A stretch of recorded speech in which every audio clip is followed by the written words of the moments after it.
allegations that female officers are singled out for unclothed searches at a prison. I received an anonymous notification from a person whom I promised that I would never give the name, state, location, etc. about a complaint that they wanted me to discuss and see if it's happening anywhere else across our corrections field. So out of courtesy to that person, as I would for anybody else, when the request is don't mention the name, place, location, or state, I honor that.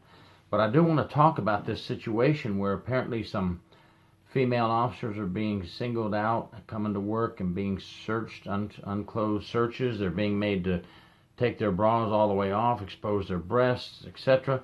And let's talk about this. Remember, there's two sides to every story. I'm not sure what the administration is doing. They may be perfectly fine and they may not. Some of the things sound a little funny to me.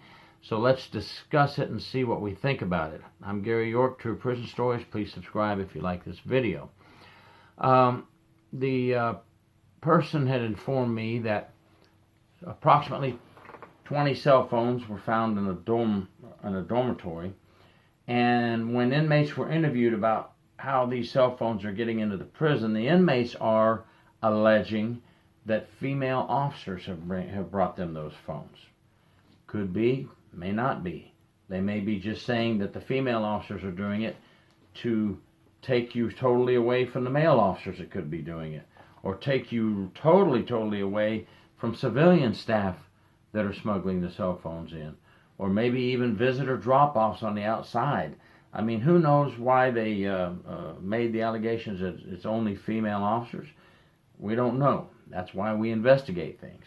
But here's what's happening according to the complainant, and I have no reason not to believe this is happening. The complainant said that it happened to 4 female officers coming into work. 3 of them went ahead and did the search. One of the female officers refused and said, show me procedure where you can do this, or you're allowed to single us out, etc. So let's talk about that. I am concerned about one thing. I personally, and I'll read a couple of administrative codes that are here in Florida. Now, that's one thing everybody has to remember on this particular allegation. Employee rights. Every state has their own administrative codes, their own policies, their own rules. I think they're pretty much along the same lines across the country, but every state could vary.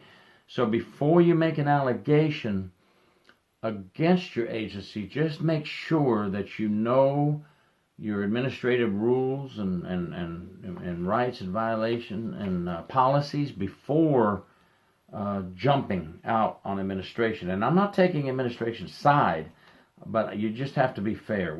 We hope administration will be fair, and we hope that this is not something they should not be doing. But we also have to be fair ourselves when we make allegations against administration. So just keep that in mind. A couple of things bother me.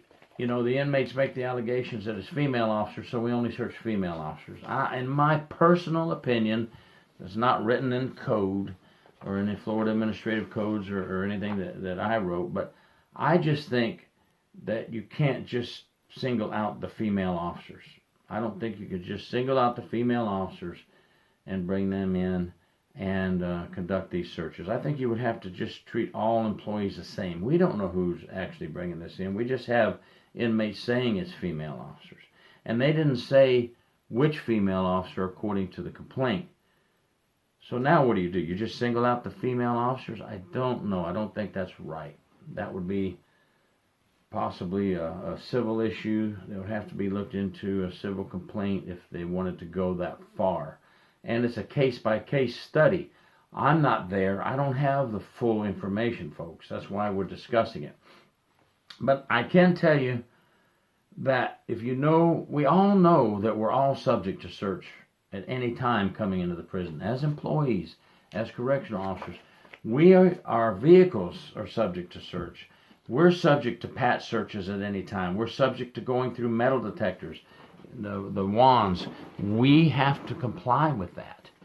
And we have to Also, let our belongings be searched, our lunches. Most agencies now, everything has to be in a clear bag. I know in Florida you have to have a clear bag with your lunch and your belongings so it can be seen. It can be searched if it has to be, and so forth. So, those things all weigh in here. Now, under Florida, Chapter 33, 208.002, Chapter 7, paragraphs F and G, it states, when an employee is subjected to a more intensive search than normally is required, the employee shall be informed of the reason of the search and the name of the official ordering the search and when the search will begin. Let's hope that these women were informed of these things, why they're being searched, what the nature is, what the allegation is. Any search of an employee person that involves the visual inspection of an employee's unclothed body shall be conducted in private and out of sight and out of hearing of other employees. Let's hope that was done. Such searches shall be conducted by not less than 2 employees. One has to be the rank of a lieutenant or above. One has to be the rank of a lieutenant or above. And in this case, in Florida, it states the correctional officer inspector shall assist in such searches unless unavailable and the search could be delayed and associated with waiting on the inspector's arrival would jeopardize the effectiveness of the search. No more than 3 staff members shall be involved in the actual search. And here's one thing. At the very end of that chapter, F, 33-208.002, paragraph 7, F and G, the last wording says, group strip searches of employees shall not be permitted. Now, I'm not saying that was a group strip search of employees. The allegation kind of indicates that it may have been because they said the female officers were singled out and at least 4 female officers were told that they need to do the unclothed search. And the report that I'm getting is that their bra had to come totally off and they had to expose themselves and so forth. So, I wanted to read from you some of the information. Read your own state prison's rules and policies on that. And if you are listening to me now and you are some of these females that have this conducted, make sure that you read your policies and procedures very well. I don't know what state you're in. That was Florida I read to you. That was the Florida Administrative Code. Read yours.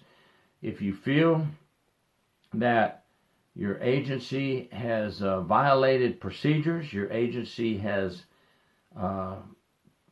singled out women, and you feel that you've been unwrongfully singled out, then you have avenues you can use. You can file a complaint through the agency.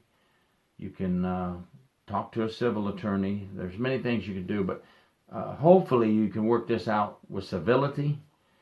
Be civil about it, work it out with your agency, and hopefully this will all be taken care of between you and your administration, and everybody is satisfied. I can only go with the information I was given, and I wanted to bring this thing to light and just say good luck, and I hope that the females are not being singled out. I think everybody should be involved if we're going to involve a search. We can't rely on what the inmates say that it was female officers. It may have been female officers, but we don't know that. They didn't give specific names according to the information I got. So the inmates could be throwing you way off on another ballpark. We need to treat everybody fairly and equally, case-by-case study. I can't give you an exact answer, but thanks for giving me the opportunity to discuss it. And those of you that watch this video, please let us know what you think. What do you think about a situation like that where female officers only were being searched, unclothed search, and singled out like that? Let me know. Thank you. True Prison Stories, please subscribe.